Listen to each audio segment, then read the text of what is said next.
Hello students, উচ্চ মাধ্যমিকের result আজকে তোদের বেরিয়ে গেছে। কে কেমন মার্ক তুলেছিস, কার কেমন পরীক্ষা হয়েছিল, রেজাল্ট কেমন এসেছে অবশ্যই কমেন্ট বক্সে জানাবি।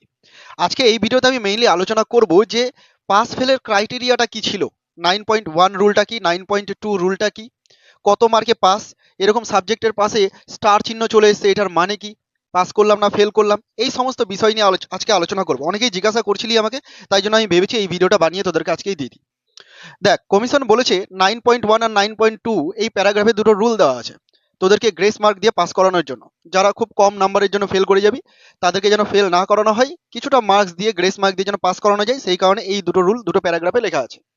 রুলটা কি? রুলটাতে বলা হয়েছে যে 5% of full mark. Full mark মানে যেমন ধর বাংলা 40 মার্কে হয়েছে, ইংলিশ 40 মার্কে, ম্যাথ 40 মার্কে, বাকি সায়েন্সের সাবজেক্টগুলো যেগুলো প্র্যাকটিক্যাল বেস ছিল, ল্যাব বেস ছিল, সেগুলো 35 মার্কে হয়েছে। তো ফুল মার্ক 40-এর ফুল মার্ক, 40টা হচ্ছে ফুল মার্ক, এর 5% টার্ম কত বেরায়? 2 বেরায়। তো বলছে যদি এই 5% টার্মের থেকে কম নাম্বারের জন্য ফেল করে থাকে, মানে 2 অথবা 2 এর কমে নাম্বারের জন্য যদি ফেল করে থাকে, যেমন 5% অফ 35 যদি বের করা যায় 1.75, নর্মালি 2 ধরে নেয় এটাকে, যদি 1 বা 2 মার্কের জন্য ফেল করে থাকে, তাহলে তাকে কি করা হবে? অন্য কোনো সাবজেক্ট, যে সাবজেক্টটাতে সব থেকে বেশি নাম্বার পেয়েছে এবং পাস করেছে, সেই সাবজেক্টটাকে নাম্বার তুলে পাস করানো হবে। আমি একটা এক্সাম্পল দিয়ে তোকে বোঝাই, শোন। যেমন ধর তুই এখানে দেখতে পাচ্ছিস পাসিং মার্কগুলো আমি লিখে রেখেছি। বাংলাতে 12 পেতে হবে, ইংলিশে 12 পেতে হবে, ম্যাথে 12 পেতে হবে, ফিজিক্সে 10.5, বাকিগুলো ল্যাব বেস আছে, 10.5 পেতে হবে। 10.5 মানে 11ই ধরে রাখ, পেতে হবে। তো ম্যাথে 12 পেলে পাস হবে, কিন্তু তুই ম্যাথে পেয়েছিস কত? 11। যে কোনো একটা সেমিস্টারের কথা বলছি, 4 সেমিস্টার, তুই ম্যাথে পেয়েছিস কত? 11, তার মধ্যে তুই ফেল করে গেছিস। এবার তোকে পাস করানোর জন্য কি করবে? এখানে 9.1 রুলটাকে ইউজ করবে। এই রুল অনুযায়ী তোকে দেখা হবে যে এর মধ্যে থেকে সব থেকে বেশি নাম্বার তুই কোনটাতে পেয়েছিস। সব থেকে বেশি নাম্বার পেয়েছিস 25, তাহলে এইখান থেকে +1 এনে এখানে যোগ করা হবে, দিয়ে এটাকে 12 তৈরি করা হবে এবং তোকে পাস করানো হবে। এটা হলো 9.1 রুল। এবার যদি এমনটা হয় যে এই যে যে মাত্রাটা এখানে বলে দিয়েছে, যে পার্সেন্ট টার্মটা বলে দিয়েছে, তার থেকে বেশি মার্ক, ধরে নে তুই 5-6 এর জন্য ফেল করে যাচ্ছিস। যেমন ধর একটা এক্সাম্পল দিই আমি তোকে, ধর ফিজিক্সেই 20 না পেয়ে ফিজিক্সে তুই 6 পেয়েছিস, তোকে পেতে হতো কত? 11 পেতে হতো, 10.5 মানে 11 পেতে হতো, তুই পেয়েছিস কত? 6। কত কম পেয়েছিস? 5 কম পেয়েছিস এখানে, তোর দরকার +5। ঠিক আছে? তো এই পার্সেন্ট টাইমের বাইরে চলে গেল, মানে এখানে 9.1 রুল ইউজ হবে না।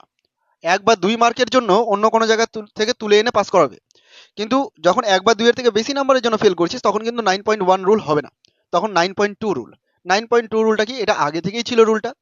এই রুলটাতে করা হবে, এগুলোর মধ্যে থেকে একটা তো তোর অপশনাল সাবজেক্ট থাকবে। ধরে নে এখানে আমি বায়োলজিটাকে অপশনাল সাবজেক্ট ধরেছি, এক একজনের এক একটা অপশনাল সাবজেক্ট থাকবে।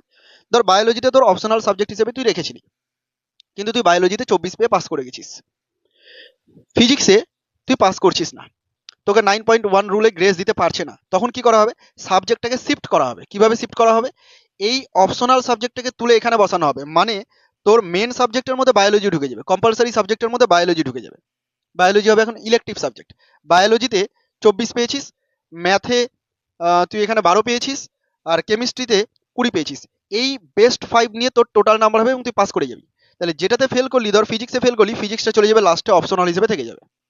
বুঝতে পারলি আমি কি বললাম? এবার তোদের মনে প্রশ্ন আসতে পারে যে কখন কোনটা করবে।